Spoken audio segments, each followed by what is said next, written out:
সামনে তো কুরবানি, অনেক শখ করে গরুটা পুষলাম, এইবার তো গরুটা বেচা লাগবে। আশেপাশে দেই কেউ আসছে থেকে না।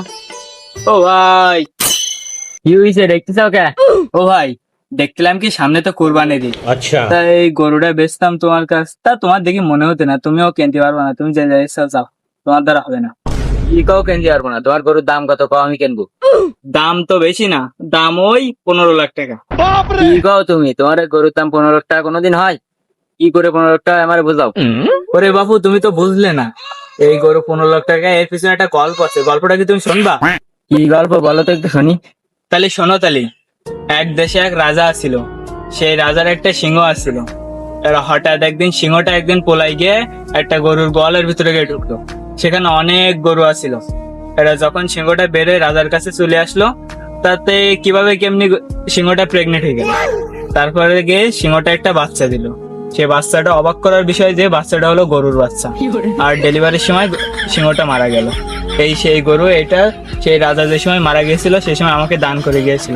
এটা হচ্ছে সেই গরু, সিংহের পেট থেকে বের হওয়া গরু। তুমি কি বুঝবা? কি কাও বাবু, সিংহের পেট থেকে কোনোদিন গরু বাঁচা বেরোয়? ওরে বাবু, তুমি তো বুঝলে না, এটা হচ্ছে চংপং এন্টারটেইনমেন্টের ভিডিও, এখানে সবকিছু হতে পারে। আর এই গরুর আরো বেশ কিছু গুণ আছে যা শুনলে তুমি নিতে চাও। তোমার এই গরুর কি গুণ আছে সেটা একটু কদিন দিয়ে একটু শুনি। ठीक है। ওরে বাবু শোনো তালি, এই গরু হাজারে একটা, হ্যাঁ হাজার বললে ভুল হবে, লাখে একটা। এর হচ্ছে গুণ হচ্ছে, এই গরু জীবনে কোনোদিন একটা মেগিতে তাকায়নি।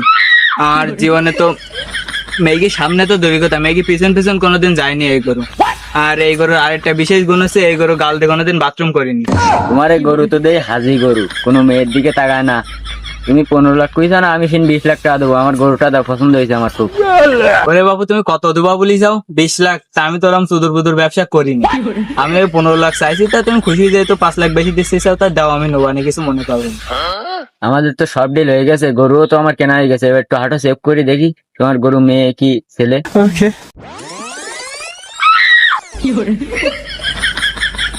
বাবু, প্রথমবারের মতন কি আমার গরু আবার চেনাচ্ছ না প্রথমতে? এই ছেলে গরুর কি কোনোদিন চারটা থাকে নাকি? ওরে বাবু, তুমি তো বুঝলে না, এটা সিংহের পেটেতে বেরিয়েছে তো সেজন্য একটু অন্যরকম হয়েছে। ডেলিভারির সময় একটু সমস্যা হলো, ও কোনো সমস্যা না, তুমি কোরবানি দিতে পারবে। আমি গ্রামের কমিশনার, তুই কি আমার গরু কিনা শেখাচ্ছিস? তোর গরু তো জন্মের মতন বিছাবো এই হাটে, তুই দাঁড়া।